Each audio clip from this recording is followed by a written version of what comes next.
guys, thanks for watching this video. Today I want to talk about having a simple wedding ceremony and how this is more important now than ever because of the craziness that's happening in the world and just because of what a nightmare 2020 has turned out to be, both in general and then also for couples who are planning their weddings this year and next year. Okay, so how to have a really simple wedding ceremony. Let's say it's only gonna last about 15 minutes.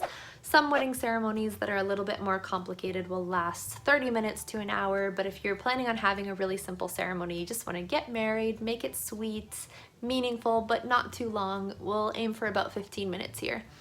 So you might want to have some kind of processional, and this will be simple, right? So I'm gonna say that you're not having a wedding party. No bridesmaids, no groomsmen. It's just you and your fiance. So for this processional, you might want to walk down the aisle together. This is the simplest way you can do it. Just leave everybody else out of it. It's just your wedding. It's just the two of you, and you're gonna enter together and everybody will watch you together. Of course, you can make it a little bit more complicated in any way that you want, but this is the simplest way to do it.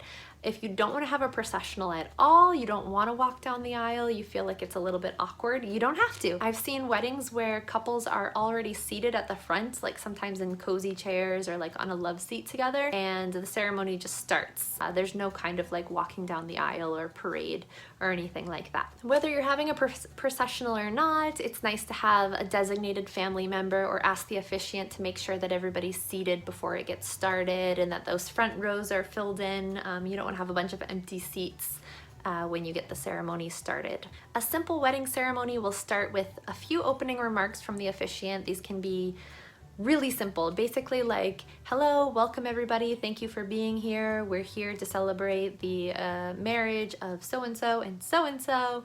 And they might tell like a really brief story of how you met or a funny story of your first date or something. It's not necessary though. They can just basically announce why you're there and thank everybody for being there. If you're having a religious ceremony, this might take the form of an opening prayer. And moving right along here in a very simple ceremony, you will do the vows next. You'll get right to it. So the couple will say their vows to each other. They can either write their own vows. I've got a video I'll link up above and down below on how to write your own vows.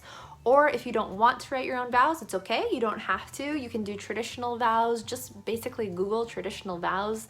In this case, the officiant would just say some words and you would each say, I do, I do, I do, or yes, yes. So in that case, it's really easy for you. Although to have a really interesting, unique ceremony, I do recommend you write your own vows. And that's the vow exchange. It takes like 5 minutes. And then after that, you'll do a ring exchange. So both of you will exchange rings with each other. You can have the officiant say some words at this point, or you can repeat after the officiant. There's a lot of different ways to do this. I actually have some sample scripts on my website, so I'll put a resource down below if you wanna take a look at that. And then really that's it. You're married. The officiant then gives a declaration of marriage. So you may kiss, and here is the married couple, and you both can do a recessional together where you walk out and everybody cheers and maybe throws some eco-friendly confetti, and then you go into your reception. So it's really simple. You might also want to do some legal paperwork signing at that point, but it's really short and sweet, beautiful, everybody cries, and you get right into the food and drinking and partying. So think about what's most important for you on your wedding day. Don't feel like you have to include rituals that are not important to you. Don't do anything just because people say that you have to.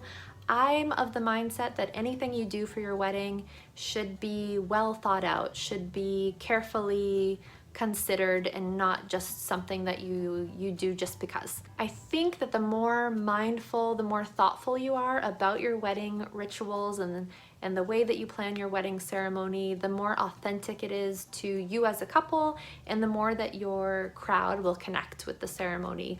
And it won't feel just like a cookie cutter going through the motions kind of event. So anyway, guys, I hope that this helps you out and kind of relieves you of the stress of having this long, complicated wedding ceremony. Good luck with all your simple backyard weddings. If this was helpful for you, please like it and subscribe to my channel for more simple backyard, laid back wedding tips. See you next time.